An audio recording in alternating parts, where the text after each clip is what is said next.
I wanted to start by asking you about an Instagram posting of yours that I watched in the last few moments, where you spoke of a true win in this conflict and said it should involve occupation, displacement, and settlement. What do you mean? I mean justice. What I mean is very simple. Justice. The land of Israel belong to the people of Israel, only to the people of Israel. And as long as the Arab occupation of parts of our land will continue, they will not stop until they get a good appetite and will wish for more. But when you say displacement, what are you saying should happen to the people who live on those lands now? And by those people, I'm referring to the Palestinian people. You're referring to who? The Palestinian people. I think we should start talking the truth. There is no Palestinian people. There is an Arab nation, which I respect as any other human being. But by using false names and creating false reality, we're not going to achieve any solution, definitely not a solution of peace. A little history lesson will show you immediately that there is no Palestinian nation. Where were those Palestinians in before the 1967 war, the 6-Day War? Did they ask for a Palestinian state in Judea and Samaria and Gaza when those territories were controlled by Arab countries, by Jordan and Egypt?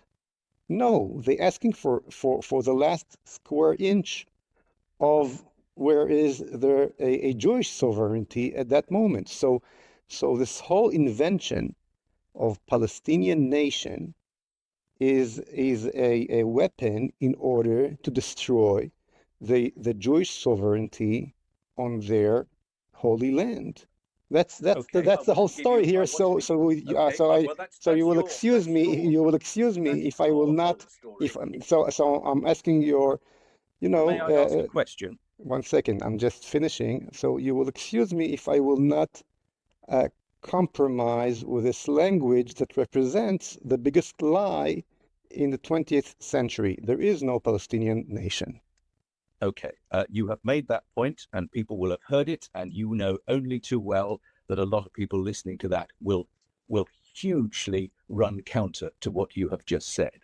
I wanted to ask you about international law and the view it has of the situation we're currently describing. All Israeli settlements are illegal under international law as they violate Article 49 of the Fourth Geneva Convention, which Israel ratified. And settlement expansion plans, and we're seeing more of those at the moment, are often used as a way to consolidate Israel's annexation of occupied territory, and that contravenes Article 2.4 of the UN Charter. How do you respond to that specifically in the light of what you've just said? I will respond to everything you said, but I hope you'll give me the time to explain, because my English is not so great as yours. So please give me the time. First of all, the fact that huge majority will not agree with what I said about the existence of Palestinian nation does not mean it is not true. Truth and false is not about democracy. It's important on the international stage. It's about reality. Okay, so I'm talking about facts over here, and not about majority or minority. Okay, that's first of all. I'm saying the truth. I'm connected to the true the true one and only reality and history that there is. This is my obligation. It's my obligation in this position to point out that what. No, that's very well. I'm not angry at that. No. I accept that, but I just wanted to make that point because that's clearly my job and what I'm here to do. Definitely, that's definitely fine. I'm just saying that the argument that I'm wrong because they're the majority that will not agree with me is not realistic. Is not a factor in for my understanding what's right and what's wrong. If you're right, you're right. Even even if most of the people do not agree with you. And, you can go back to the story of the emperor new clothes. Everybody thought that the king is well dressed. Okay, but the one kid who said that the king is naked was obviously the right, was connected to reality. So if I need to be that little boy who says the king is naked, I will. Okay, that's first of all. Now about your second point that you made about the international law. Okay. For very strange reason, this international law is not so bothered about what the Hamas did at the 7th of October. It's absolutely condemned it in every way possible. Oh no, that's not true. Now you're not saying the truth. Now you're not saying the truth. The UN, okay, and the UN organization doing whatever they can in order to run away from that condemning. If they do it only after pressure and after and when they have no other, and with half of their mouth and so on. So I definitely don't agree with what you said right now. Now, I'll give you another example. How much is the international law dealing with a horrific thing that happened in Syria, in North Korea, in Russia, in China? You see that from some reason the international law is used specifically in much bigger scale against the Jews who trying to resettle their promised land. Right, but I am not asking you about the international law as it applies to Russia or Syria or North Korea. I'm asking you about the international law as it applies to Israel. Why? Because that's why we invited you onto the program. And what I'm trying to say that this is not the reason. But the international law is another, just like the concept of Palestinian. It's a kind of weapon that you use, that you try to use, or language that you try to use because you have an agenda. Where it's comfortable for you, you use it, and when it's not comfortable, you don't use it. Now, it's the law agreed internationally. It's nothing to do with an agenda. It's what countless countries have sat down and agreed upon over many decades of dispute and discussion. Does that count for And for some reason, to the most horrific thing that happens all over the world, this law do not work. And when the Jews are doing the most moral thing in the world, coming back to their promised land that they never forget for 2,000 years, there's no nation that has a connection to a piece of land stronger than the Jews to the biblical promised land. And you coming to me with this ridiculous concept of some international law which do not exist, by the way. It's all the difference between the international law and the regular law is that the international law refers only to those nations that, as you said, accept it on themselves. Now you're right that Israel, unfortunately, accept this ridiculous code on itself, and it should stop doing so. Geneva Convention, which Israel yes, and it should, and what I think that was a terrible mistake of my country. Okay.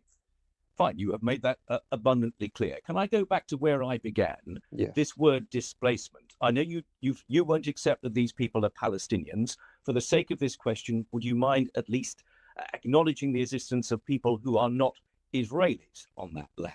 What should happen to them if your displacement policy is put forward? Okay, right now in Gaza, there are 800,000 Arabs left.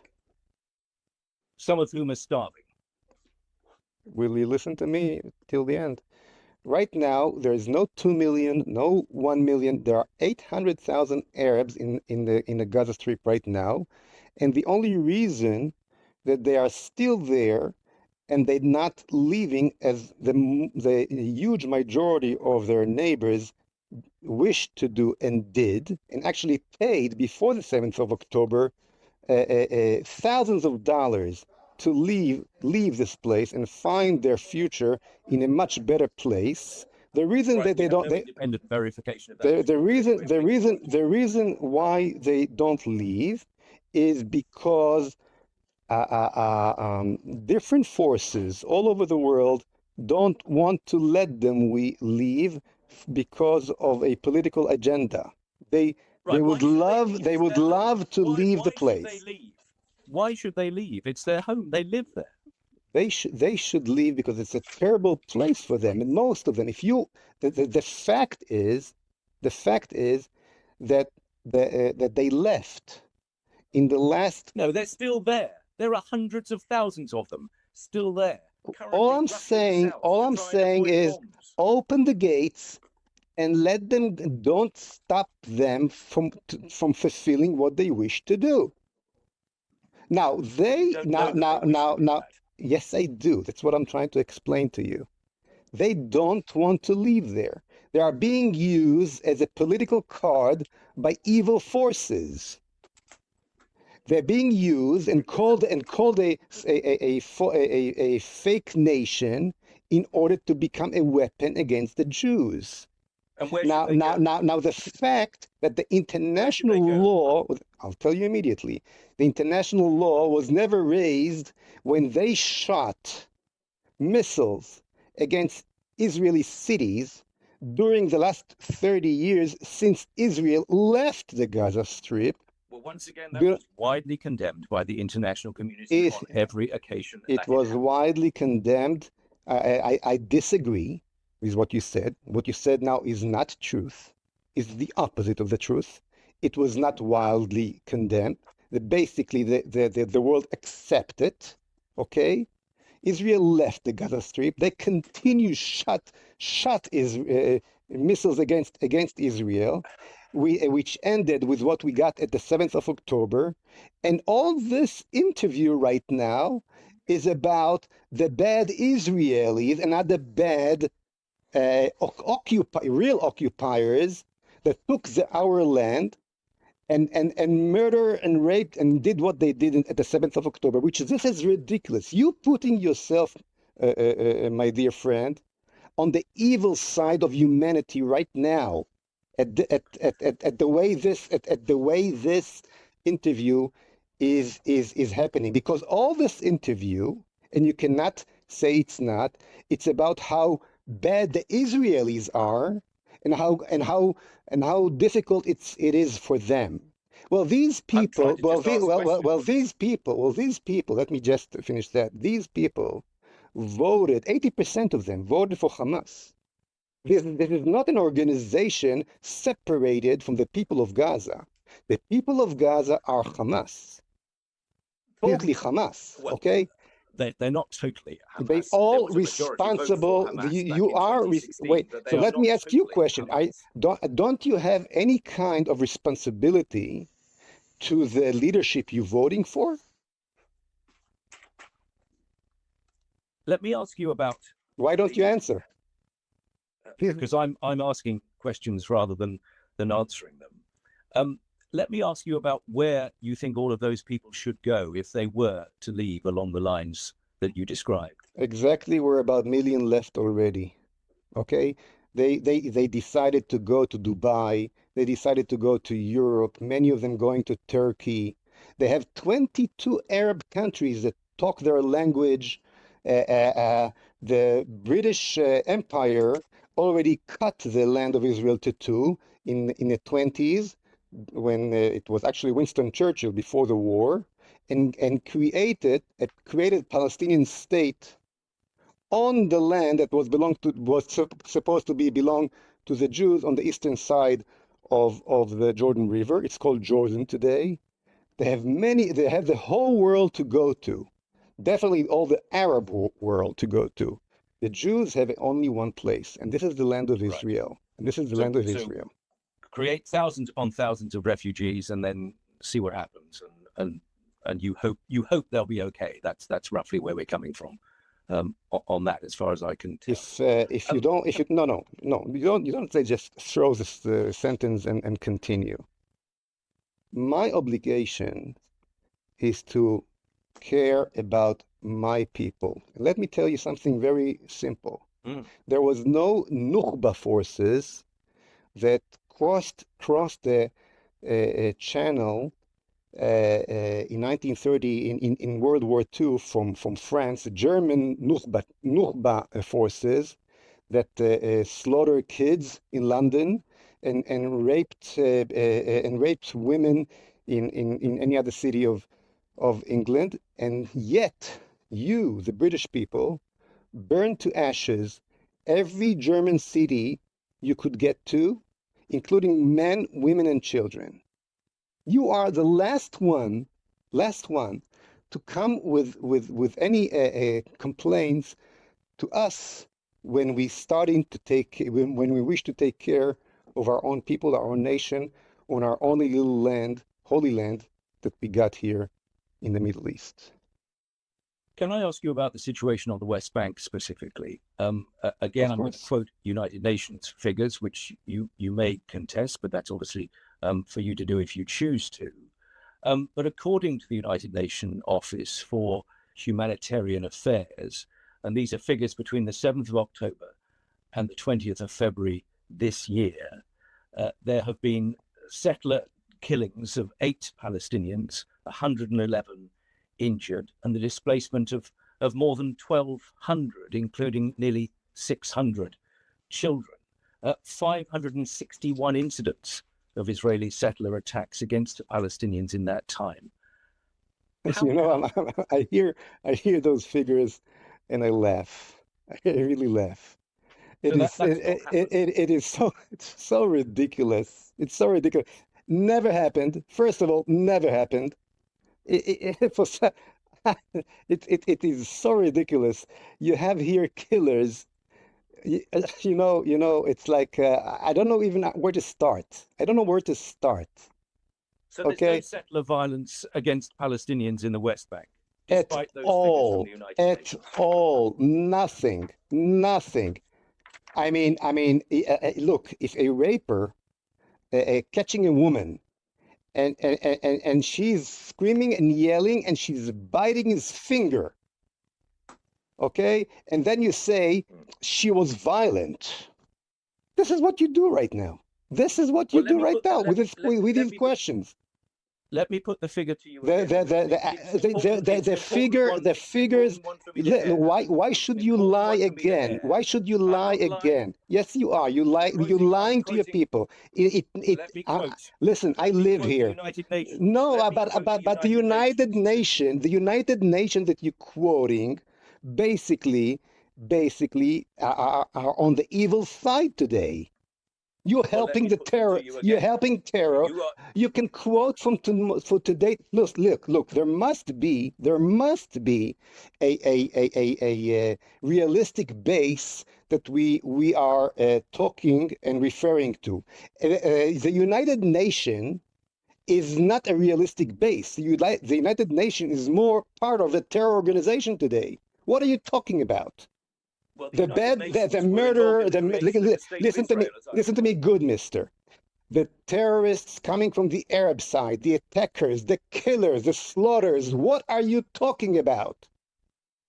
What are you talking about? I live here. I see what happens here. Look, I'm willing to answer all your questions, but if you're putting a big lie like that on the table as a fact, there's nothing to discuss. I attributed it to the United Nations, who say that 503 Palestinians have been killed in the West Bank. This is the biggest. Excuse me. I know that I'm talking. I'm trying to you know. I'm sorry for using this language. This is the biggest bullshit I heard for so many times, so long that I cannot even refer to it. Okay. The situation here is exactly the opposite. Exactly the opposite. Now, if you want to live in dreams which fits your imaginations, fine, go ahead. I'm telling you that the situation is and 100%, 180 degrees opposite. The Arabs are killing the Jews and not the opposite as they're trying to show it, okay? That's the situation. Now, please ask me questions and about the true reality and not about the false reality. On this program since October the 7th, Oh, what? there have been, on this program since October the 7th, there have been occasions when we have sat down with Israelis and Palestinians who are working together, whether it's in the business community, whether the arts world, the music world, the sporting world, to try and make the situation that you and others face in the region better. Are they so wrong to try to do that? Besides the fact you use the word Palestinian again, which I don't agree on. I agree with what you just said. Whenever an Arab people or any other Gentile, it doesn't matter if he's an Arab or any other nation, wish to work together in peace and not taking away my land from me and not to kill me, my door is open. Go ahead. We're not looking for war. We're not looking for, God forbid, bloodshed. But the minute you use, but the minute you did use the word Palestinian, you basically said that I am an occupier on my own land. That the land belonged to different nation. So basically, you declared war with these naive sentence. The minute you're saying the word Palestinian, you basically declared war on me because you basically said that my land do not belong to me anymore. It belongs to a different nation. Okay? So just take off the word Palestinian from the sentence, and I agree with every word you said. So your door is open, but it's only open if you won't refer to them as Palestinian and if they all leave Gaza where they currently live.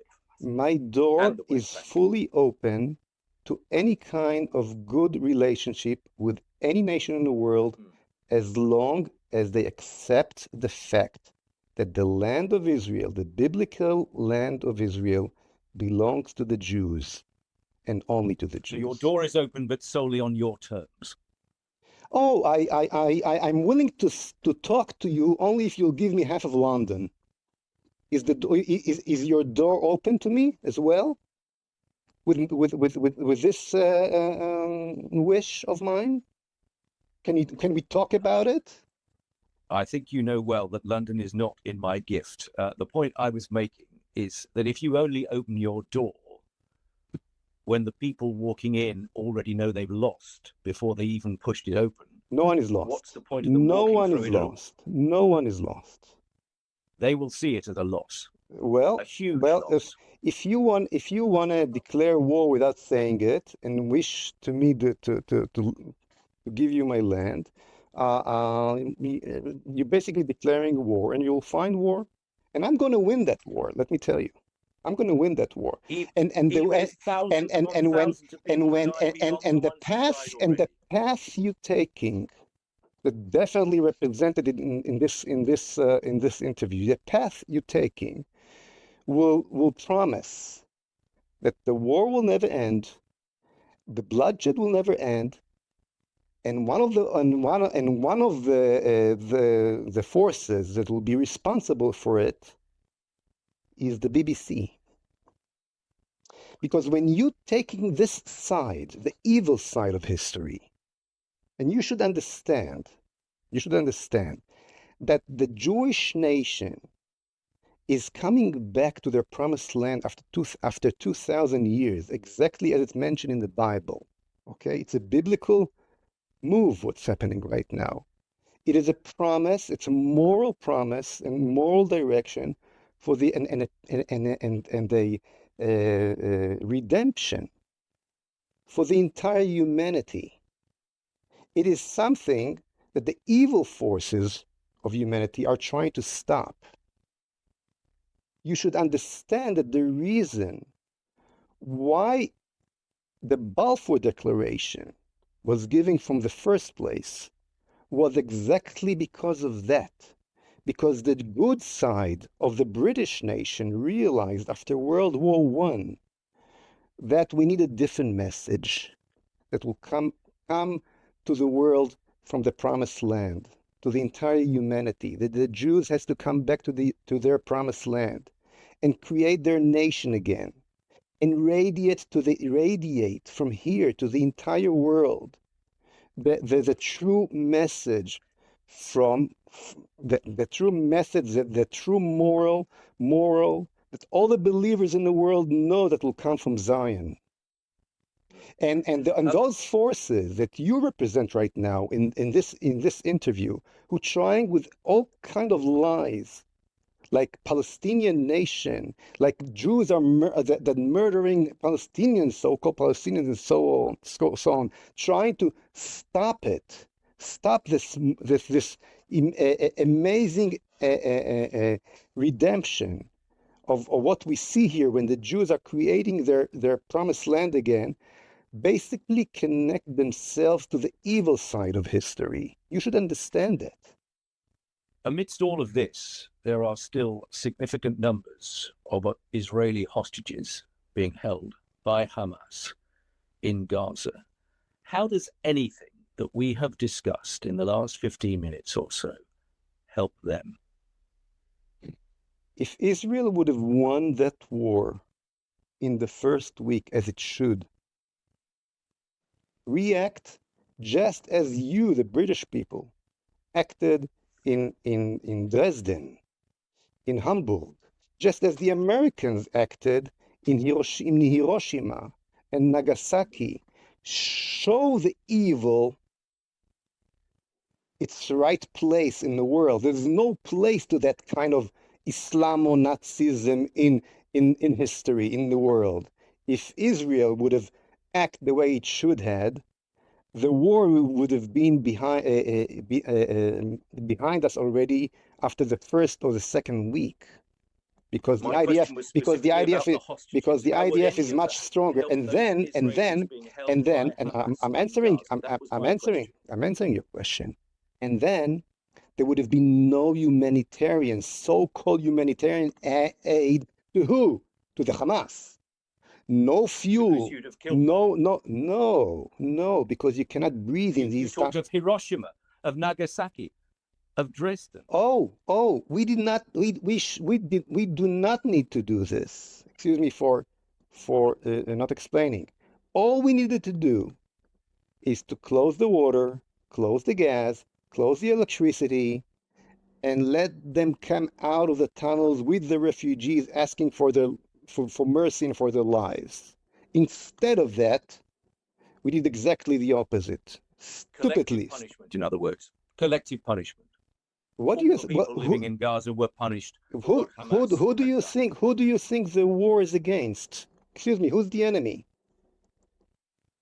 Who is the enemy? Everyone living in Gaza. When you fought against the Germans, you fought against the Luftwaffe or against Germany? Answer me. If Churchill, if your prime minister in World War II, when you were attacked by the German Luftwaffe, would tell the British people, we have a war against the Luftwaffe, who would have won the war? You or the Germans? Answer me. You have you declaring, on one hand you're telling me that they are a nation. On the other hand, and on the other hand, when this so-called nation voting by huge amount of 80% for Hamas, you're saying no, they're not Hamas. They're good people. There are some organic aliens that came from Mars named Hamas, and the problem is with them, not with the poor people of Gaza. You understand the problem. So the way I'll tell you two things. First of all, the way to release them, I told you already. Okay, and yes, the war is against every human being that voted for Hamas, that made Hamas his leadership. The war is against the people of Gaza. That's the war. The fact that we're talking about Hamas is another kind of lie, and that's why the war never ends. This is first of all. Now, in wider scale, a true leader of Israel should think about the hostages of next year. You know why we got all these hostages?